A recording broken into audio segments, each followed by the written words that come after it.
Poor Barista ruins millionaire CEO's $10,000 suit until he offers $1 million to marry him. Do you have any idea what you've just done? Samson's voice was a low, dangerous vibration as he stared at his chest. The $10,000 charcoal wool, his war suit, a masterpiece of Italian tailoring, was ruined, drenched in the bright, staining pink of a beetroot latte. He looked at the girl in the faded apron, as if she were a glitch in his perfect world. This fabric costs more than your life, and you just disrupted a $300 million morning because you couldn't hold a tray. Nicole didn't flinch. She wiped a streak of pink foam from her own cheek and stepped closer, her eyes flashing with a fire that caught him off guard. A $10,000 suit can't buy the class you're clearly missing, Mr. Westham. If a coffee stain is enough to ruin your empire, maybe your life is as fragile as you are. She walked away, leaving the coldest man in New York standing in a puddle of his own arrogance. Before we continue the story, comment below which city you're watching from. Enjoy the story. The city of Manhattan didn't sleep, and neither did Samson Westham.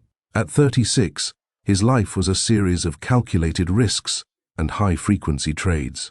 He lived in a penthouse that overlooked the park, a space so white and sterile it felt more like a laboratory than a home. His morning routine was a ritual of precision, 50 push-ups, a cold shower, and a suit that cost more than the average American's annual salary. As he stepped out of his black town car in front of the West Ham Capitol building, he didn't see the people on the sidewalk. To him, they were just background noise, the economic static of a city he felt he owned. He was minutes away from a live interview with Bloomberg that would solidify his position as the successor to his father's empire. "The suit is impeccable, sir," his assistant Marcus whispered as they walked toward the revolving glass doors. Samson caught his reflection in the glass. The $10,000 charcoal wool hugged his frame perfectly. It signaled authority. It signaled a man who never made a mistake. A few yards away, Nicole was having a very different morning. She was 24, fueled by a third cup of cheap espresso and currently balancing a tray of 8 specialty lattes for a high-strung marketing team on the 10th floor. Her shoes were worn at the heels, and her mind was occupied by the stack of final notices sitting on her kitchen table back in Brooklyn. Her mother's medical debt was a mountain she climbed every day, and today the mountain felt particularly steep. "Watch it!" someone shouted as a bike messenger zipped onto the sidewalk. Nicole swerved to avoid the bike, her sneakers slipping on a patch of oily rainwater. Time seemed to slow down as the tray tilted. She lunged to save it, but the laws of physics were against her. Samson Westham didn't see the girl until it was too late. He felt a sudden, hot weight hit his chest. The bright, staining pink of a beetroot latte exploded across his $10,000 suit, soaking through the shirt and dripping onto his handmade leather shoes. The sidewalk went silent. Marcus gasped as if he had witnessed a physical assault. Samson stood frozen, his eyes traveling down to the ruin of his lapel. Nicole was on her knees, scrambled eggs of spilled foam and plastic lids surrounding her. She looked up, her face flushed with heat. "Oh no. Oh, I am so sorry." She scrambled to her feet, reaching into her apron for a handful of cheap, dry napkins. Before Samson could move, she was dabbing at his chest, her hands shaking. "I can fix this. I have soda water in my bag. I can—" Samson grabbed her wrist, his grip firm but cold. He looked down at her from his 6'2" vantage point, his expression one of pure, unadulterated disgust. "Fix this?" Samson's voice was like a whip. "Do you have any idea what this fabric is?" "This is vicuna wool. It's rarer than the gold in your teeth, if you have any. This suit costs $10,000. Nicole stopped. The apology died in her throat. She looked at the napkins in her hand, then at the man in front of her. She saw the way he was looking at her, not as a person who had had an accident, but as a nuisance, an insect that had dared to smudge his perfect world. The fear in her eyes was replaced by something else, a spark of the fire that had kept her alive through years of struggle. She pulled her wrist out of his grip. $10,000, she repeated, her voice steadying. "For a suit? At least," Samson snapped. "You've just ruined a masterpiece with your incompetence." Nicole took a step back, wiping a streak of pink latte from her own cheek. A masterpiece? Mr. Westham, and I know who you are. I see your face on the news every morning. It's just fabric. I'm sorry I tripped, but if a coffee stain is enough to ruin your day, maybe your life is a little too fragile. A $10,000 suit can't buy the class you're clearly missing. Marcus looked like he was about to faint. Nobody talked to Samson Westham that way. Especially not a barista covered in foam. Samson's eyes narrowed. He felt a strange, jarring sensation in his chest. It wasn't anger. It was a shock to the system. For 36 years, people had bowed, scraped, and apologized to him. This girl, who clearly didn't have $50 to her name, was standing her ground in the shadow of his own building. "You're fired," Samson said, though he didn't even know who she worked for. "You can't fire me," Nicole countered, a bitter smile touching her lips.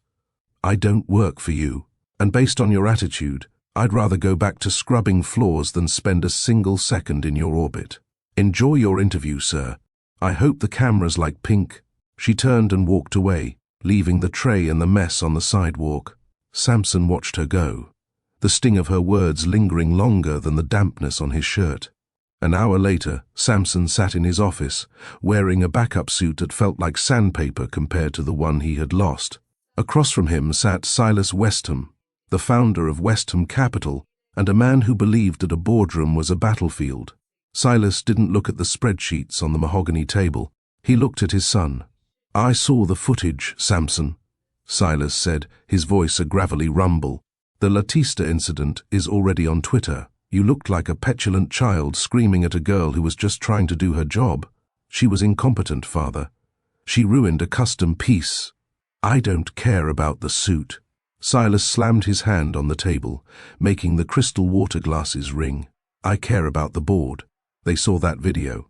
They see a man who is cold, detached, and incapable of empathy. They're voting on the succession next month, Samson. And right now, they don't want a machine running this firm. They want a human being." Samson leaned back, his eyes cold. "I am the best trader in this city. My numbers—" "Your numbers don't matter if the clients don't trust the man behind them," Silas interrupted. "The character trust I set up is very clear. To take over the voting shares of this company, you must prove you are a stable, mature leader. A man of the people, a family man." Samson felt a cold dread settle in his stomach. "What are you saying?" "I'm saying the board wants to see you settled," Silas said. "They want to see that someone actually likes you enough to stay with you. You have 1 year to show me you aren't just a suit with a calculator for a heart. Get married, Samson. Show some stability, or I'll hand the CEO chair to your rival, Miller, by the end of the quarter." Samson stood up, his heart racing. "Marriage? This isn't the 19th century, father." "No," Silas said, standing up to face him. "It's the era of public image, and yours is currently covered in pink foam. Fix it, or lose your legacy." As Silas walked out, Samson stared at the empty doorway. He needed a wife, but he didn't need a partner. He needed a solution. He needed someone who could play a role, someone who was desperate enough to sign a contract, and someone who, above all else, had the spirit to convince the world that the coldest man in New York had finally been melted. He closed his eyes and saw a pair of defiant brown eyes and the scent of vanilla. He picked up his phone. "Marcus," Samson said, his voice back to its clinical, calculating tone. "Find that girl from this morning, the one with the lattes. I don't care what it takes. Find out where she lives." The search for Nicole didn't take long. In a city where every corner was covered by surveillance and every transaction left a digital footprint, a billionaire's resources could strip away a person's anonymity in less than an hour. Marcus had returned with a file that painted a picture of a life lived on the edge of a cliff. Nicole lived in a walk-up apartment in a part of Brooklyn where the streetlights flickered and the air smelled of exhaust and industrial laundry. Samson sat in the back of his town car, watching the building's entrance. He felt out of place, a predator in a suit sitting in a concrete jungle that didn't care about his net worth. He stepped out of the car, his polished shoes clicking against the cracked pavement. He ignored the stares of the neighbors and climbed the 4 flights of stairs. When he reached apartment 4C, he didn't knock softly. He knocked with the authority of a man who expected doors to open for him. The door swung open, and Nicole stood there, wearing an oversized t-shirt and leggings, her hair tied in a messy knot. The fire in her eyes hadn't dimmed. It flared the moment she saw him. "You," she said, her voice flat. "If you're here to serve me with a lawsuit for your suit, just leave it on the floor. I have exactly $12 in my checking account, so you'll be waiting a long time for the other 9,988. "I'm not here to sue you, Nicole," Sampson said. He looked past her into the small, cramped apartment. It was clean, but the wallpaper was peeling, and the furniture looked like it had been rescued from the curb. "I'm here to offer you a job." Nicole let out a sharp, dry laugh.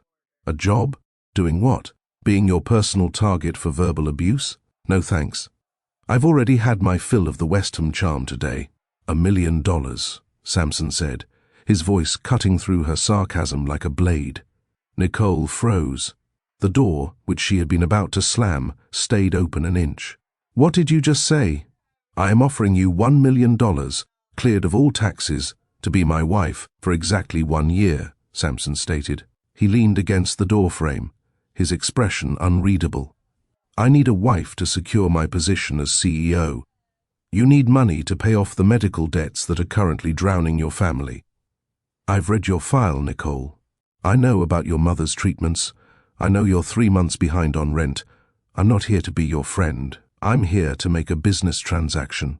Nicole stepped back, her face pale.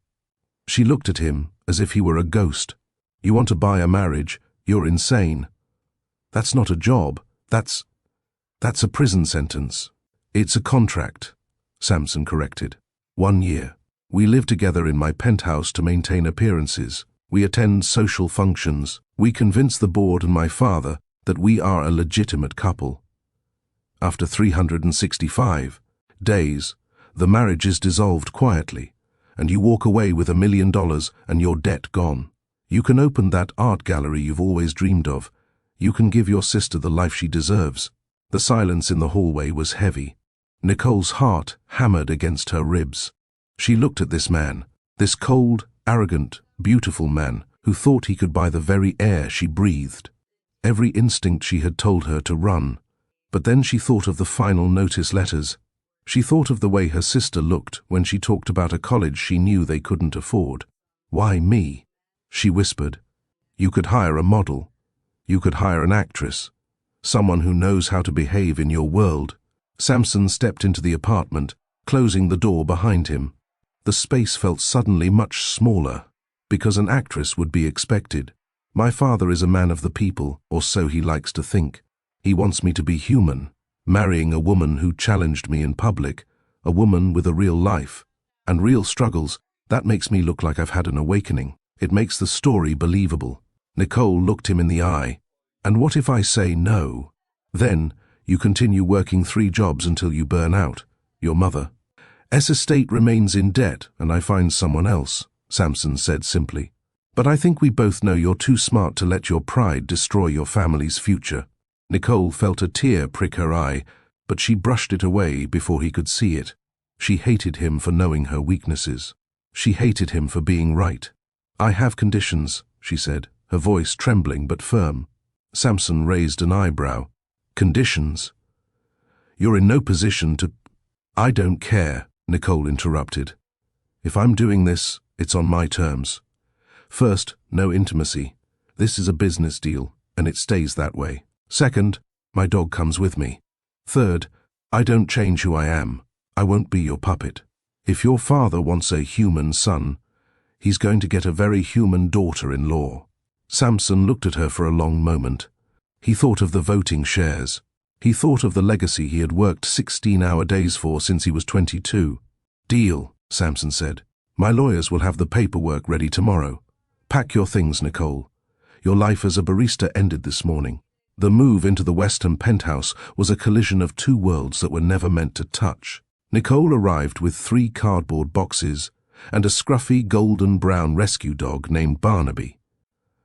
Barnaby immediately took a liking to the hand-tufted white silk rug in the living room, spinning in circles before collapsing with a happy sigh. Samson stood by the floor-to-ceiling windows, watching the dog as if it were a biological weapon. "That animal cannot stay on the silk," Samson said, his eyes twitching. "Barnaby is family, Samson," Nicole said, pulling a worn blanket from one of her boxes.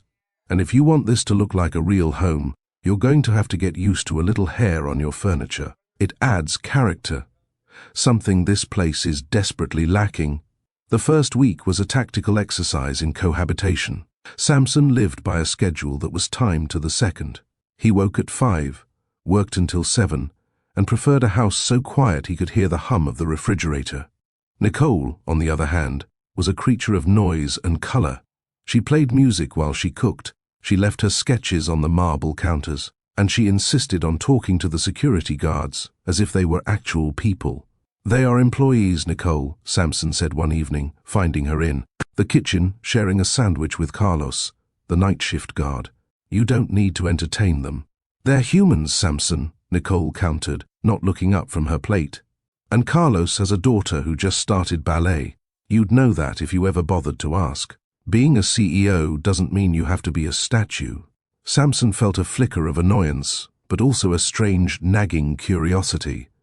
He hadn't spoken to Carlos in 5 years beyond a nod. He retreated to his office, but he found he couldn't focus on the market fluctuations. The sound of Nicole laughing in the kitchen was a frequency he didn't know how to tune out. The thaw began on a rainy Thursday, exactly 2 weeks into the contract.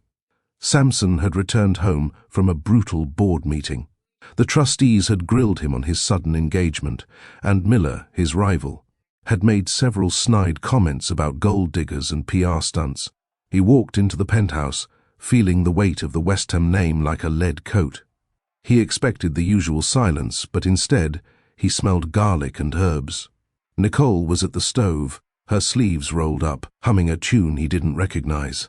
She looked up and saw his face, the paleness of his skin, the way his shoulders were hunched. "Tough day at the office?" she asked softly. "It was a standard day," Samson said, heading for his liquor cabinet. "Liar," Nicole said. She turned off the stove and walked over to him, taking the glass out of his hand before he could pour the scotch. "You look like you've been in a car wreck. Sit down. I made pasta. Real pasta. Not that tiny portion stuff your chef makes." "I'm not hungry," Samson insisted, but his stomach betrayed him with a loud growl. Nicole smirked. "Your ego is hungry, Samson. Sit." For the first time in his life, Samson Westham did as he was told. He sat at his own kitchen island and watched as this girl, who he had hired to be a prop, served him a bowl of steaming carbonara. They ate in silence for a few minutes. To Samson's surprise, it was the best thing he had tasted in years. It wasn't perfect, but it was warm. It felt like a home. "My father wants us to have dinner at the estate this Sunday," Samson said, breaking the silence. "It's a test, Nicole. He's going to poke at every hole in our story. If he senses this is a sham, the deal is off." Nicole put down her fork. She looked at the billionaire, seeing the flicker of genuine fear in his eyes. It was the first time she realized that for all his money, Samson was terrified of his father. "Then we make sure there are no holes," Nicole said firmly. "Tell me about your childhood. Tell me why you're so obsessed with this company. If I'm going to be Mrs. Westham, I need to know the man behind the suit." Samson looked at her, and for the first time, he didn't see a barista or a contract. He saw a partner. "My father didn't raise a son," Samson said quietly, his voice echoing in the vast kitchen. "He raised a successor. Every grade, every trade, every relationship, it was all measured against the firm. I don't know how to be anything else." Nicole reached across the counter, her hand hovering near his for a second before she pulled back. "Well, Mr. Westham, you have 350 days left on this contract. I think it's time we taught you how to be a person." Sunday arrived with a sky the color of slate. The Westham family estate in Connecticut was a sprawling fortress of stone and ivy, a place built by generations of men who believed that silence was the ultimate sign of power. As the town car wound up the long gravel driveway, Nicole felt her chest tighten. She was wearing a modest navy wrap dress, elegant, but simple enough to maintain the everywoman persona they were selling. Samson was unusually quiet. He kept adjusting his tie, his fingers moving with a restless energy she hadn't seen before. "You're overthinking the tie," Nicole said, reaching over. She brushed his hands away and straightened the silk knot herself. Her fingers grazed the skin of his neck, and for a split second, Samson's breath hitched. He looked at her, his icy blue eyes searching hers for a hint of the sarcasm that usually lived there. He found only steady, calm focus. "My father is a shark, Nicole," Samson warned, his voice low. "He doesn't just listen to what you say. He listens for the tremor in your voice when you say it." "Then it's a good thing I grew up in a house where the rent was always late," Nicole replied, pulling back and smoothing her dress. "After facing a landlord who wants to throw your clothes on the sidewalk, a billionaire in a library doesn't scare me much." The front doors were opened by a butler who looked as old as the house itself. They were led into a massive dining room where Silas Westham sat at the head of a table that could easily seat 30. He was sipping a glass of red wine, looking at a stack of physical documents. He didn't look up when they entered. "You're 4 minutes late, Samson," Silas said, his voice echoing. "In the markets, 4 minutes is the difference between a fortune and a bankruptcy." "The rain was heavy on the turnpike, Father," Samson said, leading Nicole to her chair. "I believe you've met Nicole." Silas finally looked up. His eyes were sharp, like a hawk's, scanning Nicole from head to toe. He didn't offer a smile. "I met a girl covered in coffee. I haven't met the woman who managed to convince my son to abandon his bachelorhood in 72 hours. Sit." The dinner was a masterclass in tension. Courses were served and removed with silent precision, but the air was thick with Silas's unspoken questions. He started with the basics, probing into Nicole's background with the clinical detachment of a bank auditor. "So, Nicole," Silas said, cutting into a piece of rare steak, "Samson tells me you're an artist. A noble pursuit, though rarely a profitable one. Tell me, what do you see in my son?" Aside from the obvious zeros in his bank account, Samson went to speak, but Nicole felt his foot nudge hers under the table, a warning. She ignored it. She looked directly at Silas, her fork resting on the edge of her plate. "I see a man who is incredibly lonely," Nicole said clearly.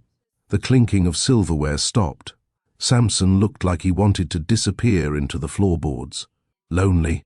Silas chuckled, though there was no humor in it. "He's the most sought-after man in Manhattan." "He's the most sought-after checkbook in Manhattan," Nicole corrected. "There's a difference. When I met him, he was so busy worrying about a $10,000 suit that he didn't even notice the sun was shining. He spent 36 years building walls. I'm the only person who's bothered to tell him those walls are looking a bit dusty." Silas leaned back, his eyes narrowing. He looked at Samson, then back to Nicole. A slow, predatory grin spread across his face. "She has a tongue like a razor, Samson. I see why you kept her. Most people in this zip code are too terrified of my shadow to speak the truth." "She's refreshing," Samson said, the word sounding forced in his throat. "She's a liability," Silas countered, his tone shifting back to ice. "Or a miracle. I haven't decided which yet. But let's see how she handles the board.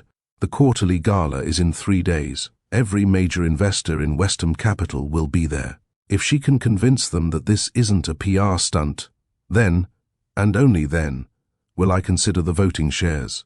The car ride back to the city was silent for a long time. The rain continued to lash against the windows, blurring the lights of the skyline. Samson was staring out the window, his jaw tight. "You did well," he said eventually. "I wasn't acting," Nicole said softly. "You are lonely, Samson, even tonight, in that giant house with your father. You looked like you were standing on an island by yourself." Samson didn't argue. He couldn't. He thought about the millions of dollars he had made, the penthouses, the cars, and the watches. And he realized that until 2 weeks ago, the most meaningful conversation he'd had in a year was with a digital trading bot. "We need to prepare for the gala," Samson said, his voice sounding tired. "It's not just a dinner, it's a performance. Miller will be there, my rival. He's been digging into your past. He's looking for anything to discredit us." "Let him dig," Nicole said, leaning her head against the cool glass of the window. "There are no skeletons in my closet, Samson. Just a lot of unpaid bills and a few bad sketches. I'm exactly who I say I am. The question is, are you? The next 2 days were a whirlwind of preparation. Samson had hired a team of stylists to descend upon the penthouse, but Nicole sent them away after the first hour. I can do my own hair, Samson, she told him, standing in the middle of a pile of discarded garment bags. And I'm not wearing a dress that costs more than a house. It feels wrong. It's not about the cost, Samson argued, pacing the living room while Barnaby chewed on a designer shoe he had successfully liberated from the closet. It's about the signal. You need to look like you belong at the top of the mountain. I belong wherever I stand, Nicole said, holding up a simple but stunning emerald green silk dress she'd found at a high-end vintage boutique. And if your investors can't see past the price tag, they aren't as smart as you think they are. As the night of the gala arrived, the tension in the penthouse reached a breaking point. Samson was in his dressing room, struggling with his cufflinks. His hands were actually shaking. It wasn't just the company on the line anymore. It was something deeper, a fear of being exposed, of being found wanting. A soft knock came at his door. Nicole stepped in. She was already dressed, the emerald silk clinging to her curves in a way that made Samson's heart skip a beat. She looked like a queen, but she still had that spark of the Brooklyn girl in her eyes. "Here," she said, walking over to him. She took the gold cufflinks from his trembling fingers and threaded them through his French cuffs with practiced ease. "Take a breath, Samson. You're the smartest man in the room, remember? I'm the man who bought a wife because he couldn't win his father's respect. On his own," Samson whispered, his voice cracking for the first time. Nicole looked up at him. She was inches away. She could see the fine lines around his eyes, the weariness he tried so hard to hide. For a moment, the contract didn't exist. The $1 million didn't exist. There was just a man and a woman in a room filled with shadows. "You didn't buy a wife," Nicole said firmly. "You made a deal with a woman who saw a man worth saving. Now, let's go out there and show them what they're missing." She reached up and squeezed his shoulder. It was a simple gesture of comfort, but to Samson, it felt like a lifeline. He covered her hand with his thumb grazing her knuckles. "Why are you being so kind to me?" he asked. "I was a monster to you on that sidewalk." Nicole smiled, a genuine, warm smile that reached her eyes. "Because, Samson, everyone deserves a second chance. Even billionaires in $10,000 suits." The gala was held at the top of the Rainbow Room, with the lights of New York City sprawling out below like a carpet of diamonds. As Samson and Nicole entered, a hush fell over the room. The Barista bride and the Ice King had arrived. Miller, a slick man in his late 30s with a smile that didn't reach his eyes, approached them immediately. He had a glass of champagne in one hand and a look of triumph in the other. "Samson," Miller purred, "and the lovely Nicole. I must say the transformation is impressive, from coffee stains to couture. It's almost enough to make one believe in fairy tales." "It's not a fairy tale, Miller," Samson said, his voice regaining its steel. "It's growth. Some people move forward. Others just stand around taking notes on people who do." Miller's smile tightened. He turned his attention to Nicole. "Tell me, Nicole, how does it feel?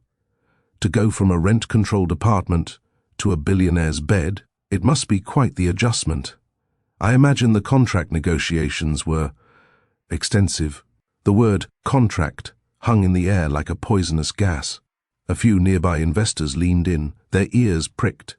Samson felt the world tilting. Nicole didn't blink. She took a sip of her sparkling water and looked Miller dead in the eye. "You know, Mr. Miller, in my world, when we want to know something about someone, we ask them directly. We don't hide behind snide remarks at parties. If you're asking if I'm here for the money, the answer is no. I'm here because Samson Westham is the only man in this room who had the courage to admit he needed help. Can you say the same?" Miller opened his mouth to respond, but he was interrupted by the sound of slow, rhythmic clapping. Silas Westham stepped out from the crowd, a look of genuine amusement on his face. "Well said, Nicole. Well said." He turned to the room, raising his glass. "Ladies and gentlemen, to my son and his future." It seems the West Ham legacy is in stronger hands than I thought. As the crowd cheered and the music resumed, Samson led Nicole toward the balcony. The cold night air hit them, a welcome relief from the heat of the ballroom. "We did it," Samson whispered, looking out at the city. "The board is satisfied. The shares will vest." "We did," Nicole agreed. But as she looked at him, she didn't feel the triumph she expected. She felt a pang of sadness. The goal had been reached. The mission was nearly over. "Samson," she said, her voice barely a whisper. "What happens now? We still have 300 days left." Samson turned to her. In the moonlight, the billionaire looked remarkably human. He reached out, his hand hovering near her cheek, before he finally found the courage to tuck a stray lock of hair behind her ear. "I think," Samson said, "that for the first time in my life, I don't have a plan. And for some reason, I'm okay with that." He leaned in, the distance between them vanishing. It wasn't a kiss for the cameras. It wasn't for Silas or the board or the $1 million. It was a kiss for the two people who had found each other in a puddle of spilled coffee. The morning after the gala, the penthouse didn't feel like a fortress anymore. It felt like a minefield of unspoken words. Samson sat at the breakfast nook, a tablet in front of him displaying the morning's financial news, but for the first time in 10 years, the numbers weren't making sense. He kept seeing the way the moonlight had caught the green silk of Nicole's dress. He kept feeling the ghost of that kiss on his lips. Nicole walked into the kitchen, her feet bare on the cold marble. She was wearing a pair of Samson's old college track pants, which were miles too long for her, and a simple white tank top. She looked more beautiful to him in that moment than she had in the vintage couture. "The news is calling you the reformed rogue," Nicole said, her voice raspy with sleep. She poured herself a cup of coffee and sat across from him. "Apparently, the fact that you didn't yell at anyone last night is a national headline." Samson looked up, a small, genuine smile tugging at the corner of his mouth. "The markets are up 2%. Investors like the idea of a CEO who has a heart, even if it's a borrowed one." The word borrowed hung between them. Nicole looked down at her coffee. "Is that what I am, Samson? A rental?" Samson's smile faded. He closed his tablet and reached across the counter, his hand pausing before he settled it near hers. "You're the best thing that's happened to this house in a decade, Nicole, but we have to be careful. Miller isn't going away. He's going to keep digging until he finds a crack in the foundation." The crack arrived 3 days later in the form of a man named Detective Vance. He wasn't a police officer, but a private investigator hired by the minority shareholders of West Ham Capital. He arrived at the penthouse while Samson was at the office, claiming he was there to verify security protocols for the CEO's new wife. Nicole let him in, her natural hospitality overriding her caution. But as Vance sat in the living room, Barnaby, usually a friend to everyone, growled low in his throat. "So, Nicole," Vance said, his eyes scanning the room like a bird of prey. "Quite a leap from the coffee shop on Fifth Avenue. It must be hard, remembering all the little details of a whirlwind. Romance, when there are so many zeros on the marriage certificate." Nicole felt a chill run down her spine.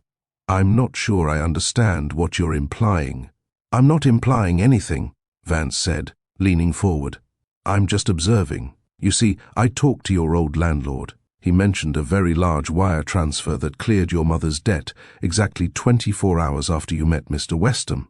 That's a very generous wedding gift for a man who famously never gives to charity." Nicole's heart hammered. She knew she had to be careful. "Samson is a man who moves quickly when he knows what he wants. He saw me struggling, and he acted. Isn't that what a good husband does?" "It's what a man does when he's buying a witness," Vance countered, standing up. "I'll be seeing you around, Nicole. Enjoy the silk rugs while they last." When Samson returned home that evening, he found Nicole sitting on the balcony in the dark, Barnaby tucked against her side. She told him about Vance. She told him about the landlord. Samson didn't explode. He didn't pace. He sat down on the outdoor sofa and put his head in his hands. "It's my fault. I was too eager to clear your path. I should have structured the payments through a third-party shell company. Samson, look at me. Nicole said, kneeling in front of him. If we keep trying to be perfect, they're going to catch us. The only way to win this is to stop acting and start living. We need to go out. Not to a gala, not to a ballroom. We need to go where real people go. I don't know how to do that, Samson admitted, looking at her with a vulnerability that made her chest ache. Then I'll teach you, she said. The following Saturday, for the first time in his life, Samson Westham took the subway. He was wearing a plain grey hoodie and jeans, clothes Marcus had to buy from a department store because Samson didn't own anything without a designer label. He looked like a billionaire trying to play a commoner, but as they emerged into the bright chaos of Coney Island, he started to relax. Nicole led him through the crowds, her hand firmly in his. They ate hot dogs from paper trays. They played carnival games where Samson spent $80 trying to win a 5-cent stuffed bear for her, his competitive nature flaring up until he finally landed the ring on the bottle. "You're a shark, Westham," Nicole laughed as he handed her the moth-eaten teddy bear. "I don't lose, Nicole," he said, but his eyes were bright, with a kind of joy he hadn't felt since he was a child. As the sun began to set over the Atlantic, they walked along the boardwalk. The air was salty and cold, and the sound of the waves hitting the wooden pilings was a rhythmic comfort. "My mother used to bring me here," Nicole said quietly. "She told me that the ocean was the only thing in New York that couldn't be bought or sold. No matter how much money you have, you can't own the horizon." Samson looked out at the dark water. "I spent my whole life trying to own the horizon, Nicole. I thought if I had enough shares, enough power, I could finally stop being afraid of losing what my father built." "And now?" she asked. Samson turned to her. He didn't see the barista. He didn't see the contract. He saw the only person who had ever looked at him and seen a human being instead of a hedge fund. "And now," Samson said, "I realize that the horizon is a very lonely place when you're out there by yourself." He reached out and pulled her into his arms, his chin resting on top of her head. For a long time, they just stood there, two people from different worlds, standing on a boardwalk that had seen a million stories just like theirs. But the peace didn't last. As they walked back toward the car Samson had arranged to meet them, a flashbulb went off. Then another. "Mr. Westham, over here!" A paparazzo shouted. "Nicole, is it true the marriage is a legal sham for the voting shares? We have a source in the firm." Samson stepped in front of Nicole, shielding her from the light. "No comment. Move aside. We have copies of the wire transfers, Samson." The reporter yelled as the car door closed.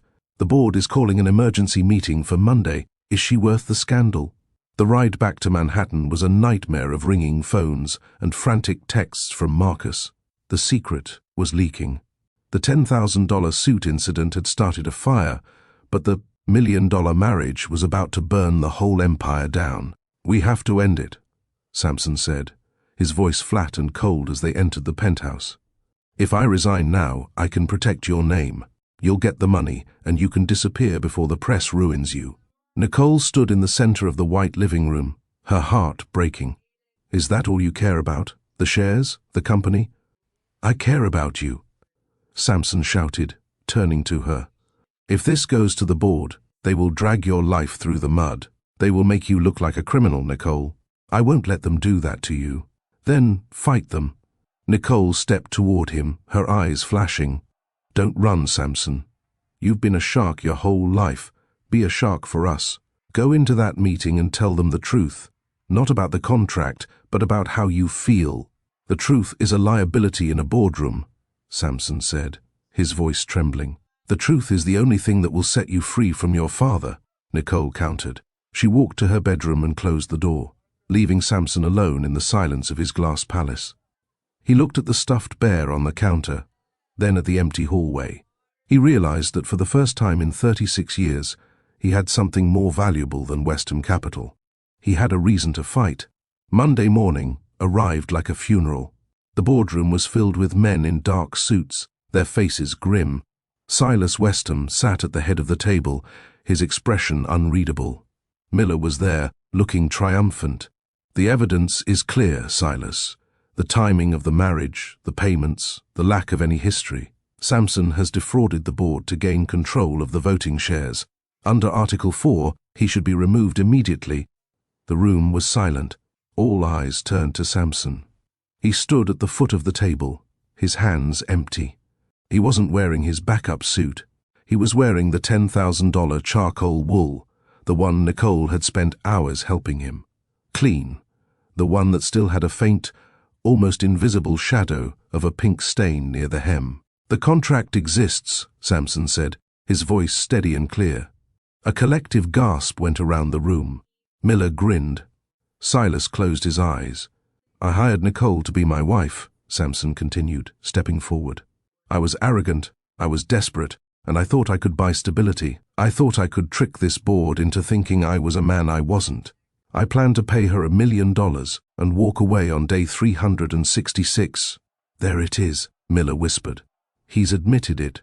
"But," Samson said, his voice rising, "I made one mistake. I didn't account for the fact that Nicole is the only person in this room who isn't for sale. I tried to buy her silence, but she gave me her honesty instead. She showed me that a man who manages billions of dollars but can't manage a simple act of kindness is a failure." Samson looked at his father. "If you want my resignation, you have it. I don't need the voting shares to know who I am anymore. I'm a man who is in love with a girl who spilled juice on his suit. And if that makes me unfit to lead this company, then I don't want the chair." He turned and walked toward the door. The room was so quiet, you could hear the hum of the air conditioning. "Samson," Silas's voice called out. Samson stopped, but didn't turn around. "Sit down," Silas said. Samson turned, confused. Silas was looking at the board, his eyes hard. "The character trust was designed to see if my son had the wisdom to recognize what matters," Silas said. "A man who chooses a person over a pile of gold is exactly the kind of man I want running Westham Capital. The voting shares stay with Samson." Meeting adjourned. Samson walked out of the building, the sun hitting his face. He didn't wait for the town car. He ran. He ran all the way to the small cafe where it had all started. Nicole was there, sitting at a corner table with a cup of coffee and Barnaby at her feet. She looked up as he burst through the door, his suit rumpled, his hair a mess. "You're late for work," she said, her voice trembling with a smile. "I quit," Samson said, walking over to her. He fell to one knee in the middle of the crowded cafe, ignoring the gasps of the patrons. "Actually, I kept the job, but I lost the contract." He reached into his pocket and pulled out a small, simple box. Not $1 million diamond, just a plain gold band. "I don't have a deal for you, Nicole," he said, his voice thick with emotion. "I don't have a check. I just have a man who is still a little bit of a disaster, but he wants to spend the rest of his life making it up to you. Will you stay? Not for a year, for forever." Nicole looked at the ring, then at the billionaire on the floor. She leaned forward and kissed him, the taste of coffee and hope filling the air. "Only if you promise," she whispered against his lips, "to never wear a $10,000 suit to a coffee shop ever again." "Deal," Samson said. And as the sun set over the city, the reformed rogue and the barista queen walked out into the streets of New York, proving that sometimes the best things in life are the ones you can't possibly plan for. What do you think of this story? Share your opinion in the comments and rate the story from 0 to 10. Subscribe to the channel and turn on notifications to keep up with all our stories, and don't forget to check out more touching stories by clicking here on the end screen.